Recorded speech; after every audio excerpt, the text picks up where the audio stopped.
മക്കളെ ഒന്ന് നിന്നേ. എന്താ നിങ്ങൾ എന്തിനാ ഇത്ര ധൃതി കാണിക്കാൻ പോയത് മക്കളെ? ഇതിനൊക്കെ ഒരു സാവകാശം വേണ്ടേ? ചിറ്റമ്മയോട് ഒരു വാക്ക് പറഞ്ഞിരുന്നെങ്കിൽ ചിറ്റമ്മ അച്ഛനോട് പറഞ്ഞ് സമ്മതിപ്പിക്കുമായിരുന്നല്ലോ. അതെ, ഞങ്ങൾക്ക് അവകാശപ്പെട്ടത് വാങ്ങിച്ചെടുക്കാൻ ആരുടെയും ഔദാര്യമൊന്നും ആവശ്യമില്ല. ദേ ഇങ്ങോട്ട് പറഞ്ഞൊരു ചിറ്റമ്മ ഞാനുണ്ടല്ലോ. ദേഷ്യപ്പെടാതെ മക്കളെ. നിങ്ങൾ ചിറ്റമ്മ ഒരു അന്യായി കാണുന്നത് ചിറ്റമ്മയ്ക്ക് വിഷമമാ. അച്ഛനൊരു മണ്ടത്തരം കാണിച്ചു വെച്ച് ഞങ്ങളത് അംഗീകരിക്കുന്നു നിങ്ങൾ കരുതുന്നുണ്ടോ? നിങ്ങളോ? ആ, എന്റെ മക്കളുടെ നാവിൽ നിന്ന് ചിറ്റമ്മയെന്നൊരു വിളി കേൾക്കാൻ ഞാൻ എത്ര നാളുകൊണ്ട് കൊതിക്കുന്നു. അയ്യടാ ചിറ്റമ്മ. ചിറ്റമ്മയല്ല, ചെറ്റമ്മ, ഭദ്രകാളി.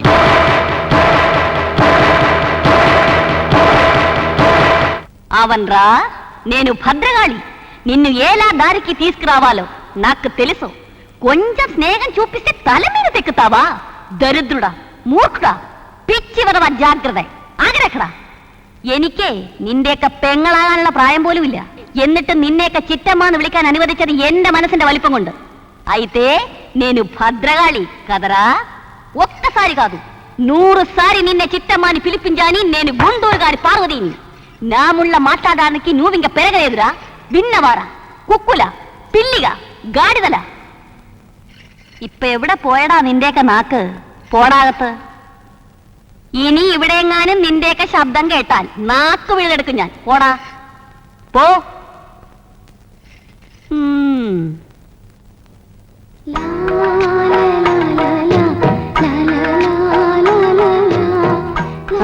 എന്താ സ്വാമി? ഇവിടെ ഇപ്പൊ ആരുമില്ലല്ലോ. ഇനിയെങ്കിലും പറയൂ, നമ്മൾ എവിടെ വെച്ചാണ് കണ്ടിട്ടുള്ളത്? ഇല്ല, ഞാൻ കണ്ടിട്ടില്ല. ഉണ്ട്, കണ്ടിട്ടുണ്ട്. ഈ മുഖം എന്റെ മനസ്സിൽ നിന്ന് മായുന്നതേയില്ല. പക്ഷെ എവിടെ വെച്ചാണ്? എവിടെയെങ്കിലും വായി നോക്കി നിന്നപ്പോ കണ്ടു കാണും. പാർവതി എന്താ പറഞ്ഞേ? പാർവതിയോ? ചേട്ടത്തിന്ന് വിളിക്ക സ്വാമി. ഇല്ല, ഒരു സന്യാസിക്ക് അത്തരം സംബോധനകളിലൊന്നും വിശ്വാസമില്ല. സ്വന്തം അച്ഛനെ പോലും മകനെ എന്നേ വിളിക്കും. എനിക്ക് നിങ്ങളെ ഒരു ഫീമെയിൽ ആത്മാവായി മാത്രമേ കാണാൻ കഴിയൂ.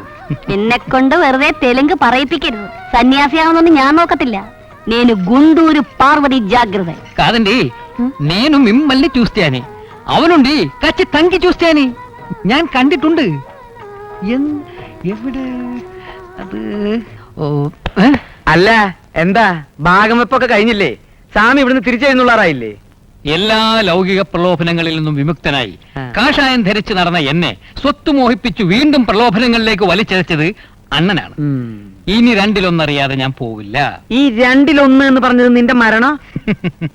ഒരു സന്യാസിക്ക് മരണമില്ല മകനെ, സമാധി എന്നേ പറയൂ. അപ്പൊ ആരെങ്കിലും തല്ലി കൊന്നാലോ മകനെ?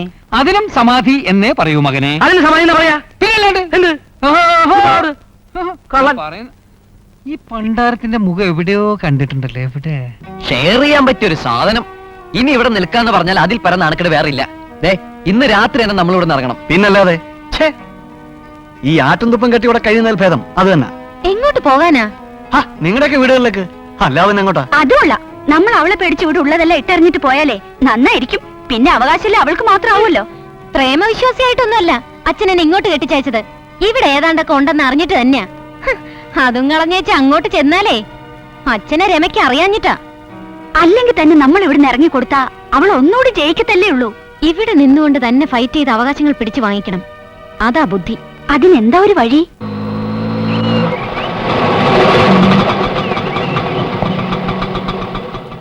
വണ്ടി ഇവിടെ നിൽക്കട്ടെ, ഞാൻ രണ്ടിലൊന്ന് ഇറങ്ങിട്ട് വരാം. ഒടിഞ്ഞ കണ്ണാടി. ആരാ? എങ്ങോട്ടാ? ഇതാണ് ചരക്കല്ലേ? എന്താ പറഞ്ഞേ? അല്ല, ചരക്കെടുക്കാൻ പോവാനുള്ളതാണ്. എനിക്ക് NTR-നോട് കാണണം.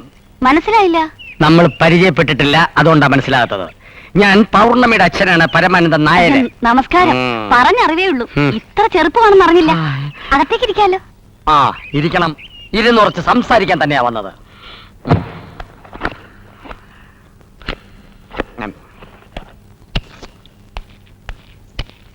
അല്ല, ഇതാരാ?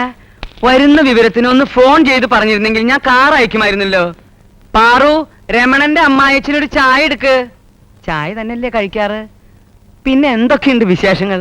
കച്ചവടമൊക്കെ എങ്ങനെ പോണു? കച്ചവടത്തിന്റെ കണക്കൊക്കെ മുടങ്ങാതെ സെയിൽസ് ടാക്സ് അറിയിക്കുന്നുണ്ട്. അത് വേണല്ലോ. എന്നാലും ഒരാണ്ടിൽ എത്ര രൂപ ടാക്സ് കൊടുക്കുന്നുണ്ട്?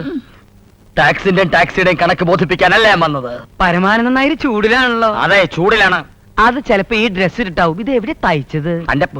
എവിടെ തയ്ക്കട്ടെ, എനിക്ക് ചിലത് അറിയാനുണ്ട്. നായർക്ക് എന്താ അറിയണ്ടേ? ഭാഗം ചോദിച്ചപ്പോ കോണാൻ പൊക്കി കാണിച്ച് പിള്ളേരെ അവമാനിച്ചെന്ന് കേട്ടല്ലോ. അത് അവമാനിച്ചതല്ലോ, പിന്നെ സ്നേഹിച്ചതാ. സ്നേഹം കൊണ്ടാ. അവർക്ക് അവകാശപ്പെട്ടത് നമ്മൾ കൊടുക്കണ്ടേ? എന്റെ നാക്കി ഉറഞ്ഞു വരുന്നു. അപ്പൊ ചൊറിഞ്ഞിട്ട് സംസാരിച്ചാ മതി. എനിക്ക് ധൃതിയില്ലേ, നായർക്ക് ധൃതിയുണ്ടാ? വിളയരുത്. മര്യാദയ്ക്ക് അവർക്ക് കൊടുക്കാനുള്ള കൊടുത്തില്ലെങ്കിൽ എന്റെ സ്വഭാവം മാറുമോ? ആദ്യം താൻ തന്റെ മോൾക്ക് കൊടുക്കാനുള്ളത് കൊടുക്ക്. എന്റെ തുണിക്കട ഞാൻ അന്നേ അവിടെ പേർക്ക് എഴുതി വെച്ചതല്ലേ. താൻ തന്റെ മോൾക്ക് ജെട്ടിയും ബനിയനും കൊടുത്തു, ഞാൻ കോണവും കൊടുത്തു. എന്ത് ചട്ടിയും ബനിയനോ? ജെ ജെട്ടി അല്ല, അതങ്ങ് മദ്രാസില്. ഇത് ഫുട്പാത്ത് ജെട്ടി. തന്റെ ജൗളിയുടെ ചരിത്രമൊക്കെ കല്യാണത്തിന് മുമ്പ് ഞാൻ അറിഞ്ഞതാ. മോനെ രമണ, അച്ഛയും കുട്ടി ഇങ്ങോട്ട് വാ. അച്ഛനെ മോൻ മണ്ടം കളിപ്പിച്ചു എന്ന് തോന്നുന്നുണ്ടോ? എന്റെ ബസ്സിൽ സ്ഥിരമായിട്ട് കേറിയിരുന്ന ഇവളെ നിനക്ക് ഇഷ്ടമാണെന്ന് അറിഞ്ഞപ്പോ ഞാൻ കണ്ണടച്ചൂന്നേ ഉള്ളൂ. എടോ പരമാനന്ദൻ നായരെ, പരമനാരി എന്നെ വിളിക്കാനോടോ ഞാൻ ഉദ്ദേശിച്ചത്. കണ്ണുപൊട്ടണ കള്ളത്തരം പറഞ്ഞ് മകളെ കെട്ടിച്ചയച്ച് തന്തയെ നാറി പിന്നെ എന്തോ വിളിക്കാ? തനിക്ക് വേറെ എന്തെങ്കിലും കുറ്റപ്പേരുണ്ടോ? എനിക്ക് വിളിക്കാൻ കൊതിയായിട്ടാ. ഒന്നുമില്ല, എടാ പട്ടി. അയ്യോ, ഒന്ന് പതുക്കെ. ഇങ്ങനെ ശബ്ദം ഉയർത്തി ചേട്ടന് വല്ലതും പറ്റിയ പിന്നെ എനിക്ക് ആരുണ്ട്? ഈ ചെറ്റകൾക്ക് വേണ്ടി എന്തിനായിട്ടാ ഇങ്ങനെ വായി തലയ്ക്കുന്നേ? നോക്കി നിൽക്കാതെ ഇറങ്ങി പോടെ ജെട്ടി. മോളെ, ജട്ടി വെറ്റതിന് കെട്ടി.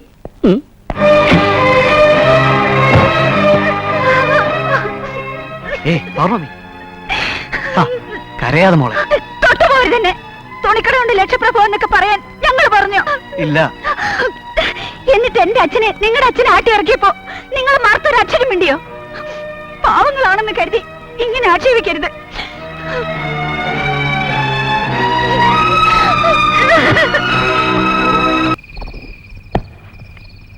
ഇന്നെന്താ നീ ഒറ്റയ്ക്കേ ഉള്ളൂ? പൗർണമിക്ക് ചെറിയ തലവേദന. വേദനിക്കും വേദനിക്കും. അടങ്ങി ഒതുങ്ങി നിന്നില്ലെങ്കിലേ ദേഹോസകലം വേദനിക്കും. ഇതെന്താ കുക്കറില്? അത് ചിക്കനാ. ഇന്നലെ മെനഞ്ഞാന്ന് ചിക്കനായിരുന്നല്ലോ. ചിക്കൻ എനിക്കിഷ്ടമാ. അതെനിക്കും ഇഷ്ടമാ എന്ന് വിചാരിച്ചേ അമൃതം അധികം ആയാലേ വിഷവാ. അത് മാത്രം. കോഴിക്കൊക്കെ ഇപ്പൊ എന്താ വില? അദ്ദേഹം അധ്വാനിച്ചുണ്ടാക്കുന്ന മുതലേ തിന്നു തീർക്കാൻ എളുപ്പമാ. ഇതുപോലെ ആഴ്ചയിൽ ഒഴിക്കാൻ മതി ചിക്കൻ. ഓ എന്താ? ചോറ് റെഡിയായെങ്കിൽ ഇത്തിരി കഞ്ഞോളം കുടിക്കായിരുന്നു. അരി വാർക്കുമ്പോ വെള്ളം തിണ്ണേ വെച്ചിരിക്കുന്ന ചരുവത്തേൽ ഒഴിക്കും. അതേന്നങ്ങ് കുടിച്ചാ മതി. അയ്യേ, അത് പശുവിന്റെ ചരുവല്ലേ? ആ, തൊഴുത്തിലും മുറ്റത്തും ഉള്ളവർക്കേ ഇവിടെ ഒരൊറ്റ ചരുവേ ഉള്ളൂ. അടുക്കള വാതിൽ മണത്ത് നിൽക്കാറങ്ങ് ചെല്ല്. നാളെ മുതൽ എന്നും കൃത്യം 1 മണിക്ക് തന്നെ ഊണ് റെഡിയാവണം. അത് കഴിഞ്ഞാ പിന്നെ എനിക്ക് ഗ്യാസാ. മനസ്സിലായല്ലോ? ആ, അധികം താമസിയാതെ നിന്റെ ഗ്യാസ് ഞാൻ ഊരി വിടുന്നുണ്ടടി. എങ്ങനെ ഊരി വിടുന്ന വഴിയുണ്ട്. അതിന് നമ്മുടെ ഭർത്താക്കന്മാരെ കൊണ്ട് കൊള്ളത്തില്ല. അത് ശരിയാ.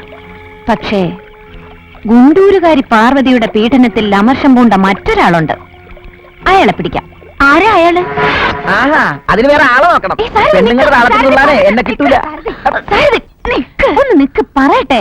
ആ തെലുങ്കത്തി ഒതുക്കാൻ നീ ഞങ്ങളെ ഒന്ന് സഹായിച്ചേ പറ്റൂ. നീയും കാണുന്നില്ലേ ഞങ്ങൾ പെടുന്ന കഷ്ടപ്പാട്? സത്യം പറഞ്ഞ മുതലാളി അവരെ കല്യാണം കഴിച്ചുകൊണ്ട് വന്നപ്പോ മനസ്സുകൊണ്ട് ഞാൻ സന്തോഷിച്ചതാ. നിങ്ങളുടെ അഹങ്കാരങ്ങളൊന്നും കുറയില്ലെന്ന് ഓർത്ത്. പക്ഷെ വന്ന് അവരെനിക്കും പാരയെ. ആ, അത് തന്നെ ഞങ്ങളും പറയുന്നേ. ആ പാരയുടെ മോനെ ഒന്ന് ഒടിക്കണ്ടേ? എങ്ങനെ?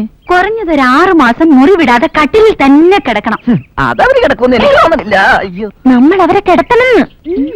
പിടിച്ചു കിടത്താന്ന് വെച്ചാ നമ്മൾ പോകുമ്പോ അവർ എഴുന്നേറ്റ് പോവില്ലേ? അയ്യോ, അതല്ല, അനങ്ങാൻ പറ്റാതെ കിടക്കണം. അനങ്ങ അതൊക്കെ കിടക്കാൻ പറഞ്ഞവര് കിടക്കോ? പിന്നെ വല്ല ശരീരം നടന്ന് എവിടെയെങ്കിലും കിടക്കണം.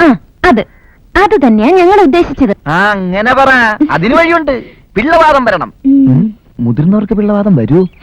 വരുത്തണം. പക്ഷെ അതിന് താൻ വിചാരിക്കണം. അതെങ്ങനെ? That is very simple. താനും അവരുമായി ഷോപ്പിങ്ങിനോ അമ്പലത്തിലോ പോകുമ്പോ ഒരു ആക്സിഡന്റ് ഉണ്ടാക്കിയ പോരെ? Idea, very good idea. കയ്യും കാലും ഓടിയണം.